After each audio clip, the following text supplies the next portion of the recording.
Mike. Welcome back to Thursday. Man, does time fly? We just talked about that on Tuesday. How I like when time time flies. flies in terms of getting me closer to Friday, but then I guess I'm getting older quickly, Right, essentially. right. So, give and take, I guess, more of my The year is good. gone, but Yeah, that's right. That's right. Ain't nothing you can do about it. one day closer to fall and, a little bit cooler temps and Yeah, I'm all I'm that not stuff. ready to complain about the heat. I'm not there. True. No, It's I do want a few more beach days out of it, a yeah. few more Like pool days. we're just getting to the point where we're really enjoying the pool. True. Pool water just started getting warm. Yeah. So everybody, today we are going to be talking about a case um that y'all might have heard about. I kind of heard about it before because I think he had like two different names. So we're talking about the Gilgo Beach murders, which I also saw people referring to him as the Long Island serial killer, Oh, I don't know. or like yeah, I don't know, but it is a case for sure that will. So we're talking about it because he actually was just sentenced like recently this month in June. Was Um, he sentenced or did he plead guilty? I think well, I guess both can be true. Never mind. Continue. yeah. So yeah, we're gonna be talking about him. This is one of those other interesting cases to me because um as I was like reading and listening to things about it, it's like it's another one of those guys that ended up being a serial killer, obviously, which I think you just have to. I forget, isn't it like more than four victims and it makes you a Yeah, serial I don't. killer? It's That actually that's a good surprisingly that's a not that good many. question. Yeah. But it's just one of those guys that does things like this, and seemingly on the outside, he's like living a double life. He looks like your regular guy next door, like not the Yeah. kind of guy that you would look at and be like, "Whoa, he looks like a serial killer." Yeah. He Like, was he was an architect, right? Didn't we have yeah, another case with a guy who was an architect? Wasn't that guy with the those two the girls wife, that got yeah, murdered? yeah. Yeah. So So, we're does not being an saying. does being an architect mean you're more likely to be a serial killer? Is my question. Oh yeah. Like when that study came out and they were like, if most serial killers were born in, Yeah. December. Like, well, not this December, baby. Yeah. Yeah. Um, this It's case true. also was interesting to me because it also like kind of flew under the radar for quite some time before any movement was gone on it. So he actually was a free Yeah. man, which I guess is how serial killers kind of serial killer because if you think about a lot of the past serial killer, we could just do like an episode one of these days just about like the mind of a serial killer Yeah. because Yeah. but like a lot of the serial killer cases, it's not kind of how you would expect them to be, where they're killing a new person every night or every week. I think Right. most of the time like they do kind of spread it out, which might be how they end up getting away with it in general. Yeah, I feel like the ones that I always heard about when I was a kid, like the ones that were happening at the time, that was the case. It was like every week they were finding, a body and they could That's tell it so was from the crazy. same killer and all that kind of thing. And this one is a little weird because this went on for like decades. And Hmm. I feel like a case like this where it was like one every couple of years, say, it's a lot harder to tie those together. Like for the investigators, I'm saying to go, well, wait, is this the same person that killed this person and that you know what I mean? Just because they Hmm. happen so far apart, and you know, I don't know that that's. I mean, maybe it is, but I don't know that that's part of their normal process. Yeah, well, worked for this guy at least for a little bit. So, yeah, so I guess so this happened, it's called the Gilgo Beach murders because it happened in Gilgo Beach or near Gilgo Beach. So Gilgo Beach is a small barrier island community on the south shore of Long Island in New York. So there's a long road called Ocean Parkway, and it runs through a remote stretch of dunes and brush and definitely not really somewhere that you're hanging out that often. I did read that I guess a lot of people do hang out there in the summertime. It could get quite busy, but in New York, you have that for maybe 2 months that Hmm. you might be Right. out there. Any Right. other time outside of that during the year, it's actually pretty remote. And one of the people who lived out there that was talking about it, they said like nobody really goes out there outside of the summertime. So yeah, most of the area it's very isolated and it's difficult to search through because of all the brush, which is what made it um, basically the ideal dumping ground for this guy. Yeah. Um, so starting in May 1st, 2010 is kind of what I believe this is kind of what set everything off in the first place. A girl named Shannon Gilbert, she ended up disappearing and she was 24 years old. She was an escort and she disappeared after visiting a client in Oak Beach, which is a Long Island gated community. During the early morning hours, Shannon made a frantic 911 call lasting more than 20 minutes. She reportedly ran from the house where she had been working and disappeared into a nearby marshland. That's when police ended up launching an investigation, searching for her, and what they ended up finding was not Shannon initially, but a bunch of other women that I guess that's kind of when the And case set and off. what was the time frame you had on that? Um, like when this happened, this was in December 2010. 2010. Okay. Okay, because Mm-hmm. I'm just looking at some of the previous ones that were much earlier. So those happened, but so when Shannon went missing and they started searching for Shannon, that's when they started coming across a bunch of other victims that they ended up connecting. And it basically, on the true crime episodes where they're like in their little boardroom and they have everyone's Yeah. pictures up there and they're Yeah, like they got the connecting the lines. lines. Yeah. That's basically what started this all. So they probably had like missing women beforehand.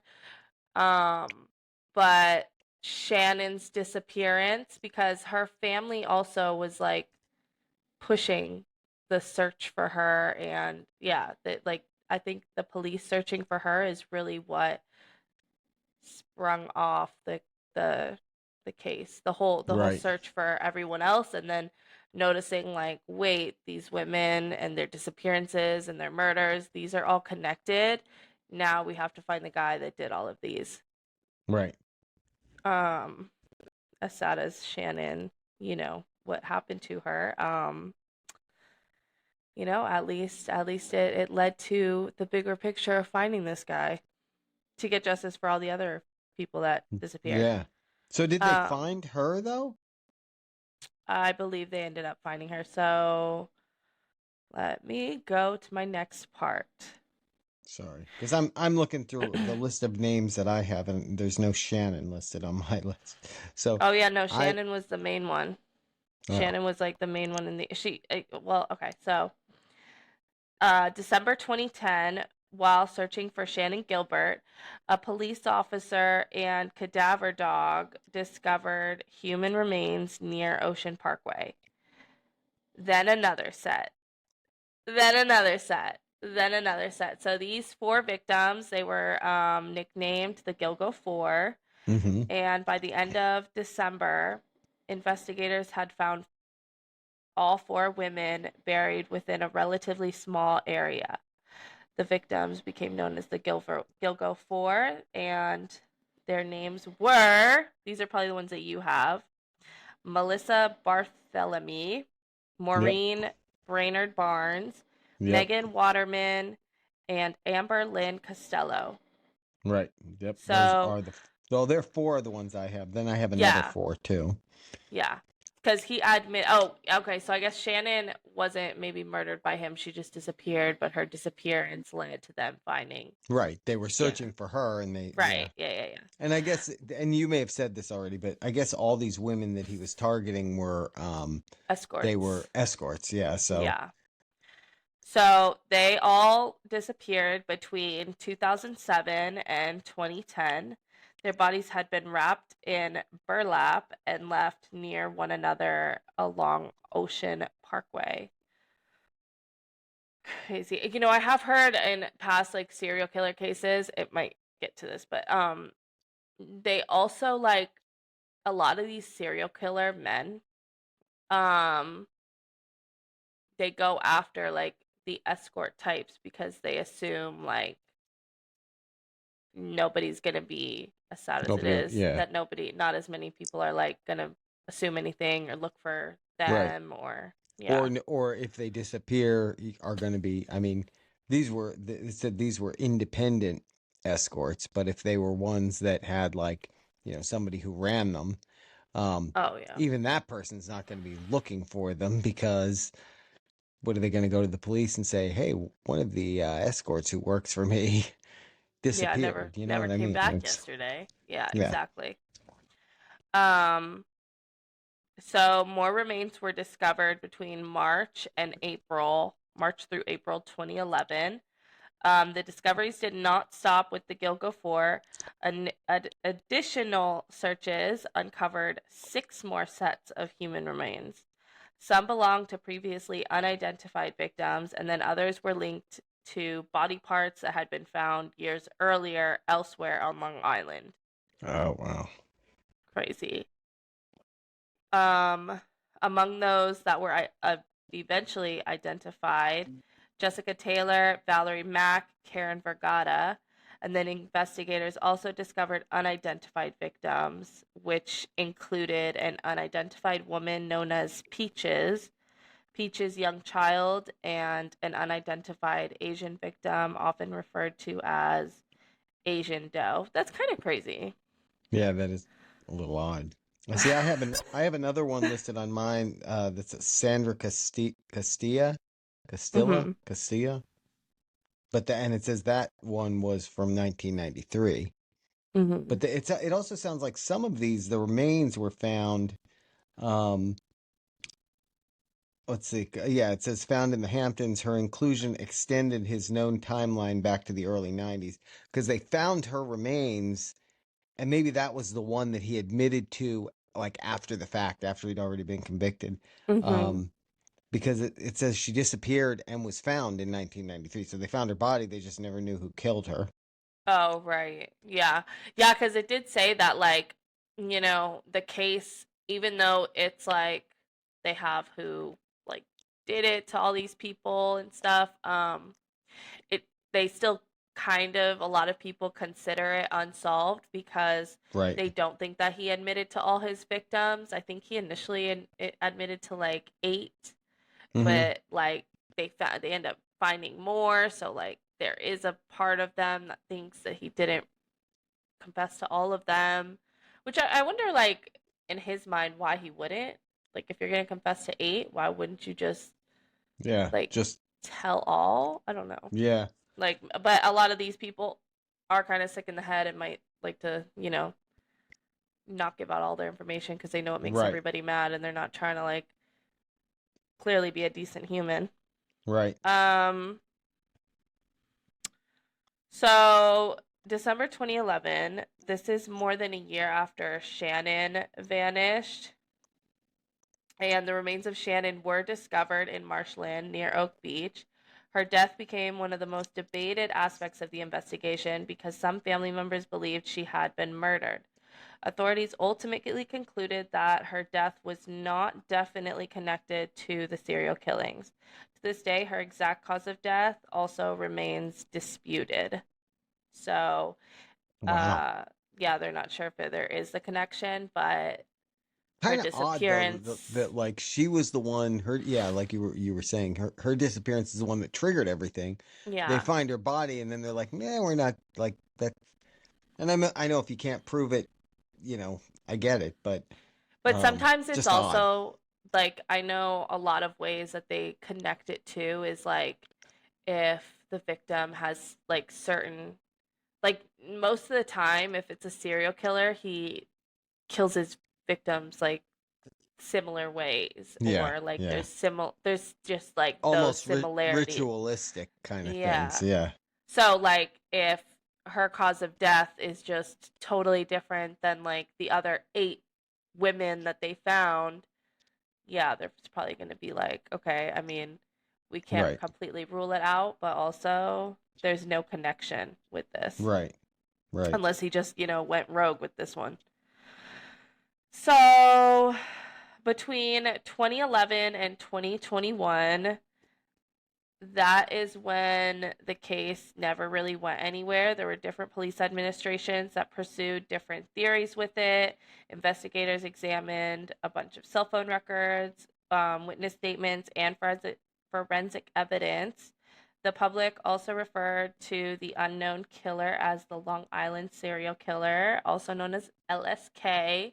So, he just had a bunch of nicknames out here. I guess that's all you could do within that decade of just no updates is just find cute nicknames for him. Despite enormous media attention, no arrests were also made during that 10-year gap. Okay, so also just like a little pause. What's so crazy about that, like 10 years is a really long time when you think about it. Yes. Especially when you think about like just the fact that like he did all that and then he's free. Imagine like this is somebody that you work with Oh, or right. just like it's your family member, it's your neighbor that you're like, chatting it up at the end of the driveway with, and then you end up finding out that he killed like all these like women. Right. Oh, that's so creepy. Right. Um, so yeah, that's kind of crazy to me. Like, okay, yeah, I knew there was something a little off about Steve in architect architecture. Yeah. Okay, so in 2022, that's when a new investigation started. A new task force was formed to review the evidence from the beginning, and investigators also re-examined a bunch of records. One crucial lead involved a witness description of a vehicle connected to the disappearance of the girl that you stated, Amber Costello. The witness described a distinctive first generation Chevy Avalanche pickup truck. The description eventually pointed investigators towards a Long Island architect named Rex Hewerman.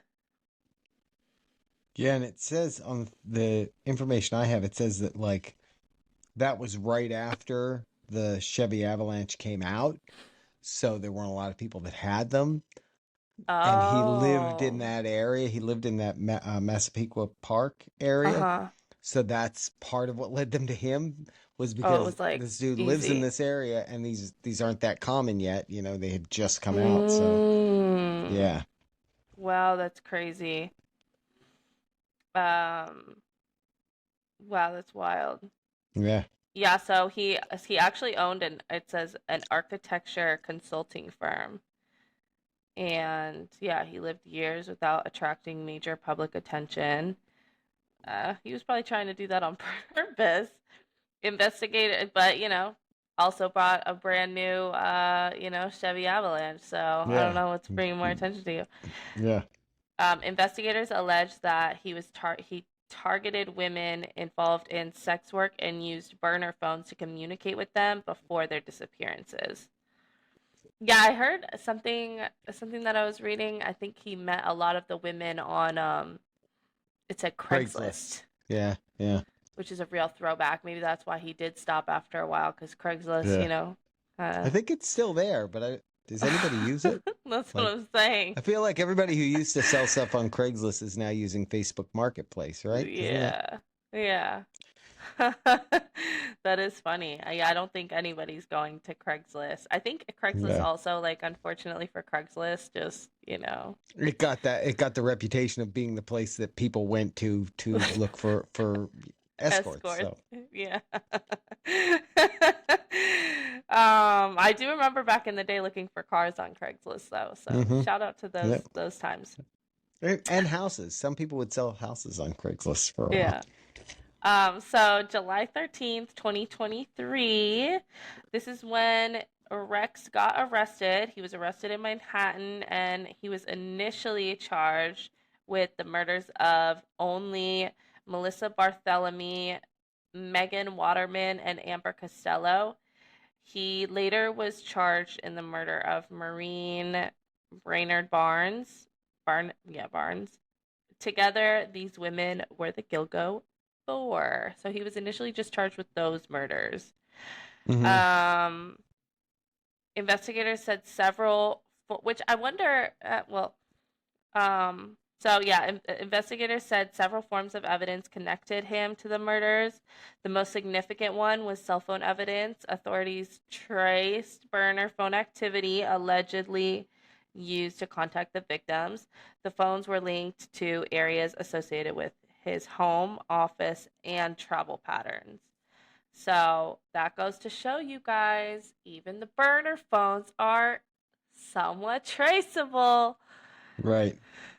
Man, Well, yeah, I imagine mean, imagine that's the thinking you're funny thing so about sneaky that. by using a burner phone and then they still just not like you. Yeah, I think the whole idea behind the burner phone is that once I don't know. That's a good point.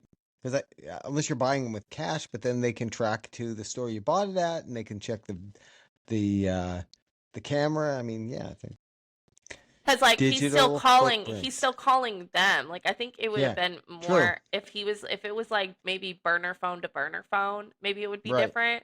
But because it was like burner phone to their phone, like it's Yeah. still traceable. Yeah. Exactly. You know, Yeah. I'm not a technology wizard, but come on, Rex. Yeah. That's well.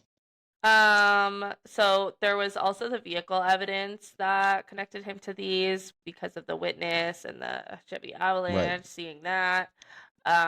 That's what connected him, I believe, that's probably just connecting him to the Amber Costello one. Right. Um, and then there was also DNA evidence. Investigators recovered hairs found with victims' remains. DNA comparisons connected those hairs to Rex and members of his household. Authorities also collected discarded DNA from a pizza box that Rex threw away, which helped strengthen the identification. I think it's so funny, these cases that we do where they're like obtaining the DNA Right. through like their trash. Right, right. Well, didn't we? We did We did one. talk about this case. I think it was this case. I think we Oh, it just might have. mentioned it Maybe in when it went passing to like because of trial, I yeah, think it was. yeah, Yeah. yeah, because of the aspect of the DNA on the pizza crust. That's hilarious to me. Because it's like, yeah, I guess that's genius when you're That their perspective. Like, I never think about yeah, throwing my soda can in the trash and it has my DNA all over it.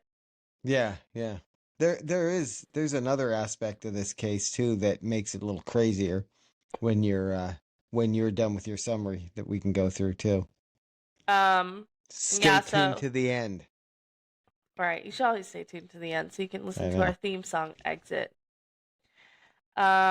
So 2024, the case expanded dramatically, and that's when prosecutors charged Rex with additional murders of Sandra Castilla and Jessica Taylor. Later, prosecutors also charged him with the murder of Valerie Mack. These allegations pushed the known timeline of killings back to, drumroll, fill in the blank, Dad, 1993. There we go. Um, so in April 2026, that is when he pled guilty to 7 murders and admitted responsibility for an 8th victim. According to the prosecutors and court proceedings, he admitted to killing all the women that he talked about. Yeah. And then he admitted to killing Karen Vergata, which is the extra one. Hmm. The admissions covered murders spanning approximately 17 years. Which is just, I mean, again, it goes back to something we've talked about before, where people get away with something for a while, they think they can get away with it. Yeah. When the first one happened, he was probably like, you know, that I had read something that said that he was like frequently searching the internet for information on that case, on that, those murders. Oh, yeah, like Um, spooked, like yeah, like, is oh anybody gosh, looking for her, looking at yeah, watching his back, yeah, but I would imagine after even like a year, a couple of years go by, you're probably at that point, especially back in 1993, like, yeah. Well, think of how since the different first times one was were. 90, yeah, and since the first one was 93 and the second one was 96, that's like 3 years, right, between them. So assuming that there was none in between there, there was that he got to the third year after and he was like, well, nobody ever found that one. I mean, and what breaks in the human mind that causes them to do this kind of thing? It'll never compute. Thankfully, it'll never compute for me because I just don't understand it. Mm-hmm. Um, so yeah, then now this month, June 2026, that's when a New York judge sentenced Rex Heuermann to multiple life sentences without parole. And yeah, family members of the victims delivered emotional statements describing years of grief and unanswered questions. The sentencing also brought a bunch of closure to one of the most notorious serial killer investigations and I guess like, you know, modern Yeah. day because all the other serial killers that we've known of like they've been sentenced and in jail. Yeah. So one of the really weird aspects of this is what happened with the investigation, though, because in 2010 they found all of it, and there was like nobody arrested for what, It was 10 2023, I think years. was 10 10 years. years Okay. between 10 10, years. yeah. Yeah. So the reason that happened, I guess, is because like right after that investigation started, there was a new police chief, I guess, and a new DA in Mhm. that part of where did this happen? New York? New York, yeah. New York. Long Okay. Island. In that that's what I thought. In that part of New York. And apparently these two were very corrupt. They had their own stuff like What? the police chief, um apparently or allegedly, I don't know if he's been convicted of anything, but he had relationships with sex workers and drug dealers. And I guess a bunch of the people who were detectives and investigators after he became police chief, they fired them because he wanted his own people who he could trust in there. So What?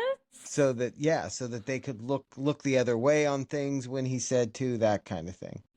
Um and one of the first things that they did is they actually, let's see, it says they kicked the FBI out, uh because he was terrified of federal oversight. So they weren't allowing the FBI to be in there to investigate the case, which is odd because I didn't think local police Insane. could do that kind of thing. But I guess Yeah.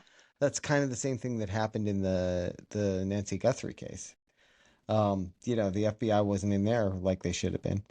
But True. anyway, it says that the entire investigation was forced to start from scratch then, um, because, like, all the people who had been working on the case were gone, right? Mhm. Um, and let's see. So apparently then those two, the police chief and the district attorney, like eventually were kind of found out, between 2015 and 2017. The two of them resigned. The police chief resigned in 2015 and was sentenced to 46 months in federal prison, because apparently there was, somebody who stole some items out of his police vehicle, and he had the guy arrested and then beat him up while he was in handcuffs.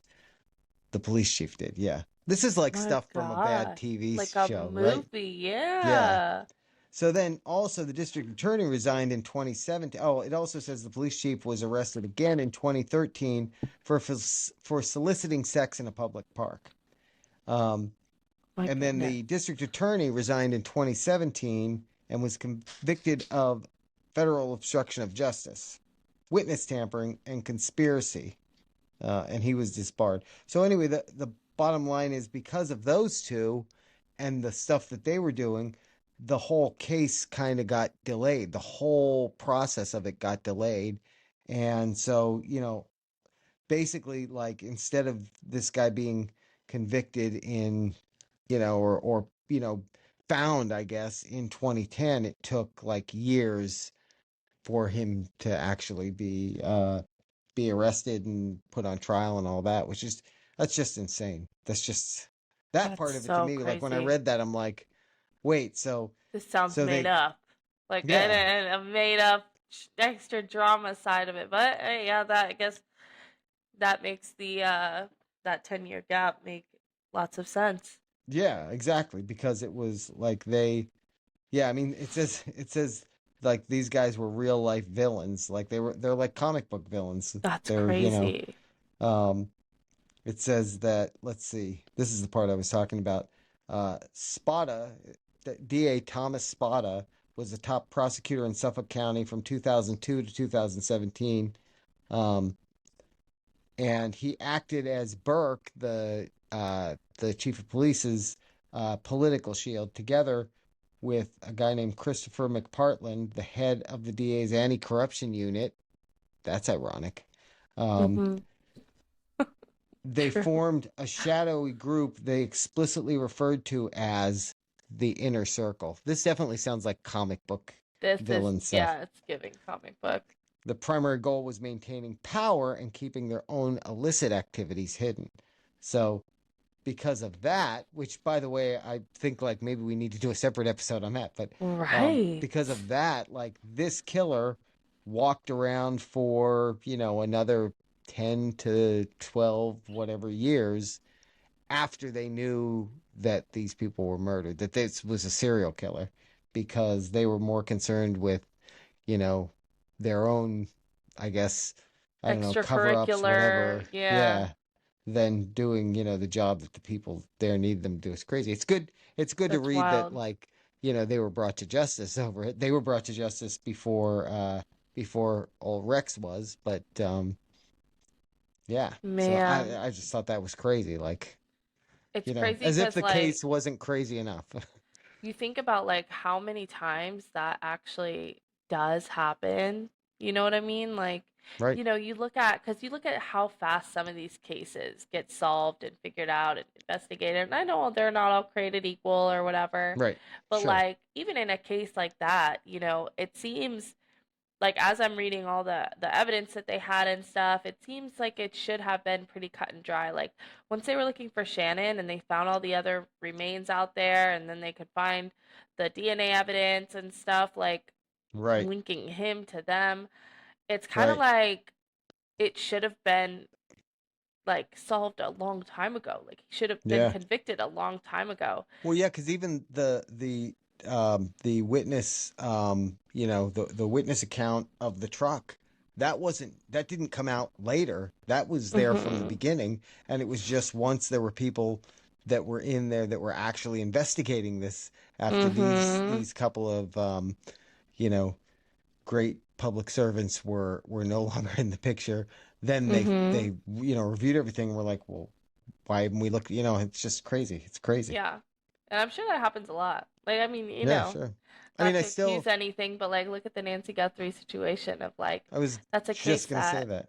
that like, there's been no headway on it. It was like, I don't know. I Yeah, feel like from the beginning of it, it's always seemed kind of like very yeah, like just, lackadaisy, yeah, like they like didn't. very I mean, casual. because they had so, like, they had that video of the guy at the doorbell, or the person. We don't know if it was a guy, the person at the doorbell, right?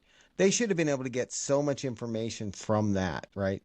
But then also, like, what other information did they have right from the beginning, that we don't even know Mhm. about yet? Mhm. And the fact that they have found like nothing on that case, to me, is just, Yeah. it just seems Weird. like, because I feel like with any case like that, like, you have a small window of time where, you know you've got a really good chance of finding the person within, the first couple of days.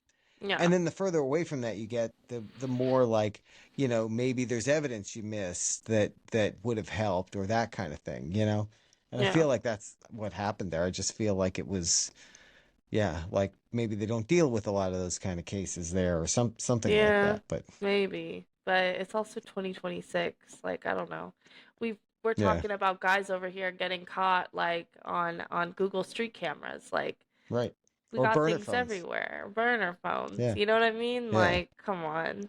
yeah, yeah. But It doesn't make sense. yeah.